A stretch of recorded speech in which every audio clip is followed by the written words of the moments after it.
Hello friend, જય દ્વારકાધીશ, રાધે રાધે। આજે આપણે બનાવશું નવરાત્રી સ્પેશિયલ દૂધીનો હલવો અને ફટાફટ બની જાય તેવી રીતે।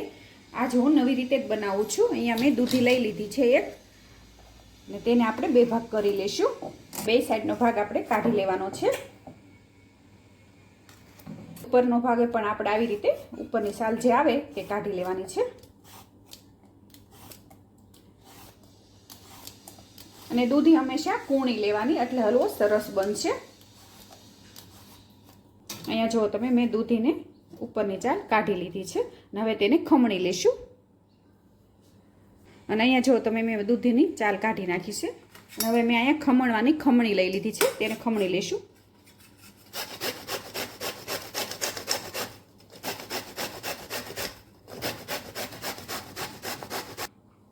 અને અહીંયા જો તમે મેં દૂધી ખમણી લીધી છે, અને આપણે આને ધોવાની નથી। જ્યારે તમે ઉપરની સાલ કાઢી નાખો ને ત્યારે આપણે આખી દૂધીને ધોઈને સુધારવાની છે।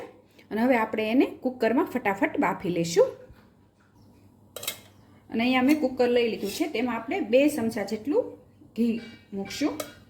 તમારે જેટલી દૂધી હોય એ પ્રમાણે તમારે લેવાનું। અહીંયા મેં 2 ચમચી ઘી લીધું છે, અને ઘી ગરમ થઈ ગયું છે, તેમાં જે આપણે દૂધી ખમણેલી છે તે ઉમેરી દેવાની છે।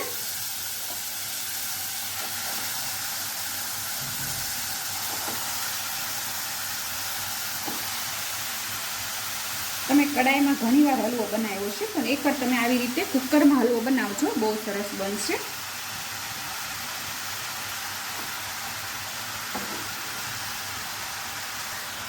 અને આ ખમણને આપણે ઘી સાથે મિક્સ કરી લેવાનું છે।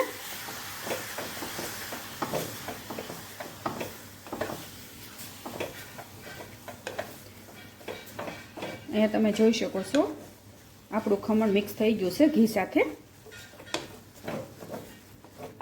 અત્યારે તો નવરાત્રી શરૂ છે, એટલે તમે નમકીન તો ઘણીવાર બનાવ્યું છે, પણ એકવાર તમે આવી રીતે સ્વીટ હલવો બનાવજો, બહુ સરસ બનશે। અને અહીંયા મેં મલાઈ લીધી છે 1 વાટકી જેટલી, તે ઉમેરી દઈશું। તાજા દૂધની જે મલાઈ હોય તે લેવાની, 2-3 દિવસની હોય તોય પણ ચાલે। અને તેને પણ મિક્સ કરી લેશું। અને આવી રીતે મલાઈ ઉમેરીને તમે એકવાર આ દૂધીનો હલવો બનાવજો, બહુ સરસ બનશે। અહીંયા મેં મલાઈ પણ મિક્સ કરી દીધી છે, અને થોડુંક દૂધ ઉમેરશું। જરૂર લાગે તો તમે દૂધ ઉમેરી શકો। અહીંયા જો તમે મેં બધું મિક્સ કરી દીધું છે, અને હવે ઢાંકણ ઢાંકીને આપણે બાફી લેવાની છે। 3 થી 4 સીટી થશે એટલે આપણી દૂધીનું ખમણ બફાઈ જશે।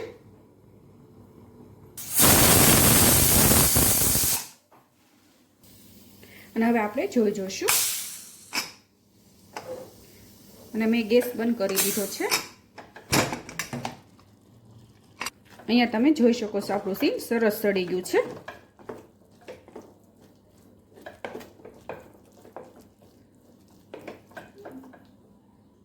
અને અહીંયા ખાંડ આપણે ઉમેરવાની છે।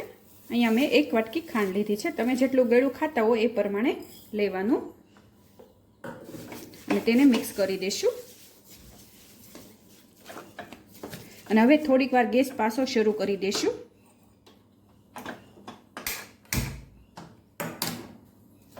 ખાંડનું પાણી થાય એટલે થોડીક વાર આપણે એને સીજવા દેવાનો છે। અને અહીંયા મેં ખાંડ મિક્સ કરી દીધી છે, એટલે તમે જોઈ શકો છો થોડુંક પાણી ખાંડનું થયું છે। અને હવે પાણી ના બળે ત્યાં સુધી આપણે એને થાવા દેવાનું છે।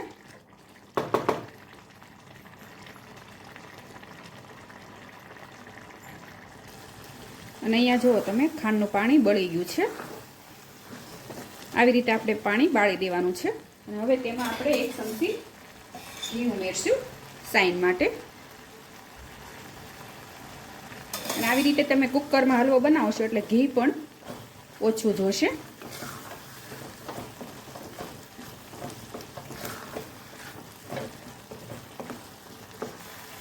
અને સ્વાદ માટે એલચી અને જાયફળનો પાવડર છે તે ઉમેરી દઈશું। તેને પણ મિક્સ કરી લેશું, એટલે સ્વાદે પણ સરસ આવશે એલચીથી। અને તમે જોઈ શકો છો આપણો લસકાદાર દૂધીનો હલવો તૈયાર છે. જુઓ તમે, આમાં કોઈ વસ્તુ બીજી મેં નથી ઉમેરી. આવી રીતે તમે પણ એકવાર કુકરમાં બનાવજો, બહુ સરસ બનશે. અને અત્યારે નવરાત્રિ શરૂ છે એટલે એકવાર પણ તમે આવી રીતે બનાવી અને માતાજીને ધરાવજો.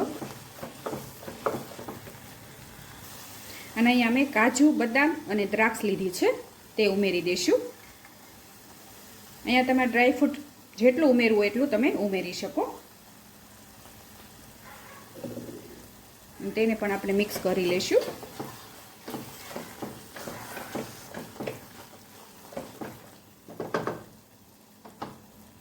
અને અહીંયા તમે જોઈ શકો છો આપણો દૂધીનો હલવો તૈયાર છે ને એકદમ લસકાદાર બન્યો છે. જુઓ તમે, જોતાં જ ખાવાનું મન થઈ જાય તેવો બન્યો છે. અને મારી આ રેસીપી તમને ગમી હોય તો લાઈક કરજો, શેર કરજો અને સબસ્ક્રાઈબ કરજો. હું ફરી મળીશ એક નવી જ રેસીપી સાથે. ત્યાં સુધી જય દ્વારકાધીશ ને જય માતાજી.